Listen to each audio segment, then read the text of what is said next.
Bonjour à tous et bienvenue dans cet épisode numéro 7 des lectures de confinement organisées par le théâtre Crapaud-Roi. Alors avant de commencer, je vais répondre à tous les petits curieux qui se demandent pourquoi ma coupe de cheveux a-t-elle aussi drastiquement changé depuis le dernier épisode. Et donc je vais leur conseiller d'aller sur la page Facebook de Crapaud-Roi pour regarder la vidéo qui s'appelle « Confiné et voilà numéro 4 » afin d'obtenir la réponse à cette question. Voilà, alors niveau lecture, aujourd'hui, ce n'est pas un texte du répertoire que je m'apprête à vous lire, mais c'est un texte que j'ai écrit à quatre mains avec mon copain Damien, que certains ont déjà pu voir dans les lectures de confinement. Alors, un gros merci à toi, mon copain, et des gros bisous, et un gros coucou. Voilà, donc les conditions sont optimales pour vous lire ce texte, tout simplement parce que j'ai la coupe de cheveux de circonstance, c'est une crête de papa poule, et le texte s'appelle, bien à propos, l'œuf. Allez, vous noterez au passage que j'ai fait un effort de mise en scène, j'ai mis une poule dans le champ. Voilà. Allez, on est parti. Un œuf. Oui, un œuf.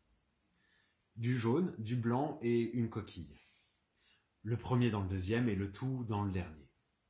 Ah, et parfois un poussin. Enfin, disons, un fœtus de poussin. Ça dépend de la conduite de la poule avant la venue de l'œuf. Bon, vous me direz, le coq y est aussi pour quelque chose. Mais l'un comme l'autre ont moins de responsabilité dans la venue de l'œuf que l'agriculture multinationalisée qui organise, dans un but mercantile, la production de l'œuf fécondé, pour produire de nouvelles poules qui pondront des œufs à leur tour, fécondés ou non. Donc, du jaune, du blanc et une coquille. Le premier dans le deuxième et le tout dans le dernier. Et aussi parfois un fœtus de poussin. Un œuf de poule. Oui, parce que, par exemple, pour l'œuf de crocodile, ça ne se passe pas du tout comme je l'ai décrit plus tôt. Donc, un œuf de poule, quel que soit son calibre. Enfin, quand je dis calibre, je veux bien entendu parler de la taille, de la grosseur de l'œuf. En aucun cas d'arme à feu, pistolet, revolver, fusil... Non, mais parce que si les œufs étaient armés, ça ne se passerait certainement pas comme je l'ai décrit plus tôt. Si les œufs étaient armés, les poules ne se laisseraient pas faire. Elles défendraient chèrement leurs blancs, leurs ailes et leurs œufs et leurs coques. Pardon. Que deviendrait l'éleveur multinationalisé? Non mais vous me faites un petit peu peur avec vos idées saugrenues là. Moi je voulais juste résoudre un problème philosophique. Et vous me mettez mes poules en batterie avec un coq au milieu pour chanter l'hymne « Nous sommes en guerre ». Bon, d'accord. Et donc, les poules s'armèrent. Enfin, les poules s'armèrent par le biais de leurs œufs qui détenaient tous un calibre. 1, 38, 12 ou 55, peu importe. Grâce à l'organisation industrielle du travail de la poule, mise en place par l'homme, les poules se mirent à produire à la chaîne des œufs et donc des armes. Et tout le poulailler participait à l'effort de guerre. Un effort, oui. Essayez donc de pondre des revolvers. 3 ou 4 par jour et par poule. Non mais vous imaginez, en 6 jours, toutes les poules du monde détenaient déjà plus d'armes à feu que n'en avaient jamais produit les États-Unis d'Amérique depuis sa création. Le 7e jour, elles ne se reposèrent pas. Bon, elles ne firent pas la fête non plus. Quoi? Vous avez déjà vu une poule mexicaine bardée de munitions, tirée en l'air avec une kalachnikov élevée en plein air? Non mais vous me faites vraiment peur, vous, avec vos idées saugrenues. Eh bien non, le 7e jour, les poules contre-attaquèrent. Quand on arme un peuple opprimé, c'est comme un seul gallinacé qu'il combat pour retrouver sa liberté. Oh, bien qu'il soit plus habitué à la mener en son propre sein, l'humanité était tout de même bien préparée à la guerre, et même l'éleveur multinationalisé. Nous sûmes opposés à ces volatiles quelques déconvenues mémorables. Tout du moins au début. C'est vrai que nous possédions quelques avantages technologiques.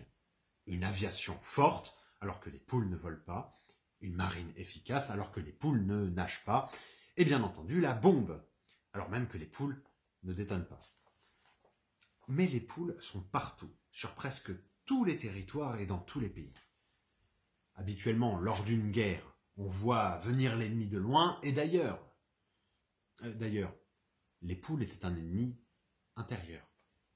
L'humanité ne put se résoudre à utiliser ces bombes, quelle que soit leur lettre, conscient du fait qu'en zigouillant des poules ainsi, nombre d'hommes mourraient aussi. Le plus gros des combats fut mené sous forme de guérilla ou de terrorisme.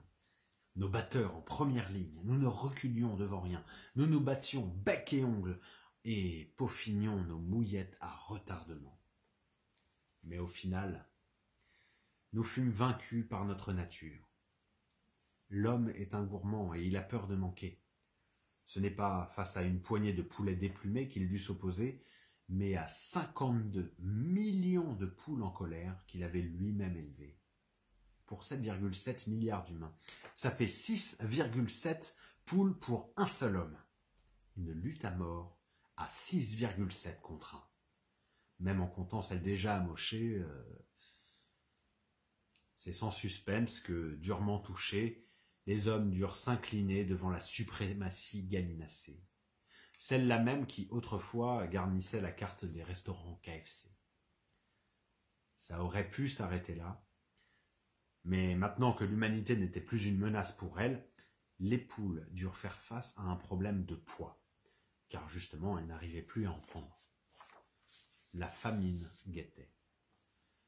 Comment des dizaines de milliards de poules habituées à être nourries à grand renfort d'agriculture humaine, elle aussi industrialisée, allaient-elles pouvoir continuer à s'alimenter? Il leur manquait ce si pratique pouce opposable, indispensable à la manipulation d'outils, notamment agricoles. Hein? Vous n'avez jamais vu une poule sur un tracteur? Non mais, vous me faites...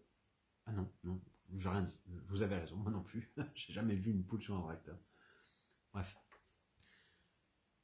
Alors les poules eurent recours à l'esclavage.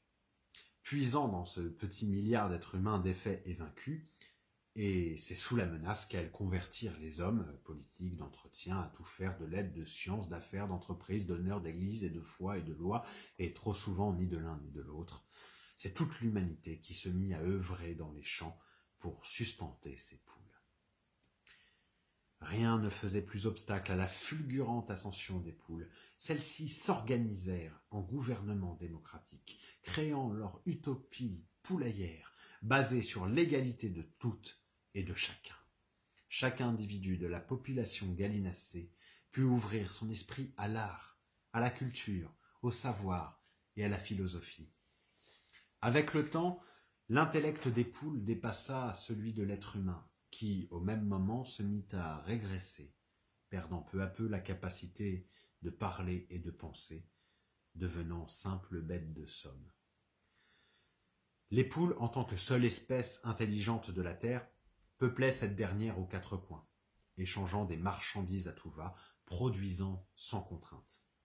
Par exemple, des assurances pour ceux qui autrefois étaient sur la paille, des boîtes de ouates pour les œufs lus, des cabarets pour les humoristes, même des décoquillères de bœufs. Non mais c'est une autre histoire, on en parlera plus tard. Les poules pondaient sans s'arrêter moult objets pour le confort, la distraction ou la futilité. La liberté d'entreprendre était de mise et l'essor de l'économie gallinacée à son apogée. Bien entendu, il arrivait parfois que des conflits territoriaux ou économiques éclatent entre poules. Mais on ne fait pas d'omelette sans casser les œufs. Du jaune, du blanc et une coquille. Le premier dans le deuxième et le tout dans le dernier, et parfois aussi un fœtus de poussin. Et tout autour, un paquet d'armes à feu. Et voilà. Donc j'espère que ce texte vous aura plu, vous aura diverti. Moi je voulais juste vous rappeler que on a lancé un formulaire de don sur Hello Asso qui est disponible sur la page Facebook de Crapaud Roi pour nous aider à surmonter la crise actuelle. Voilà, donc si vous avez un petit euro ou deux en trop, n'hésitez pas à nous faire un don, ça sera fort utile pour nous aider à survivre à cette période un peu problématique. En tout cas, moi je vais vous dire, portez-vous bien s'il vous plaît, faites attention à vous, prenez soin de vous, prenez soin des gens autour, ayez une pensée pour les soignants et les malades, et à la prochaine. Salut à tous.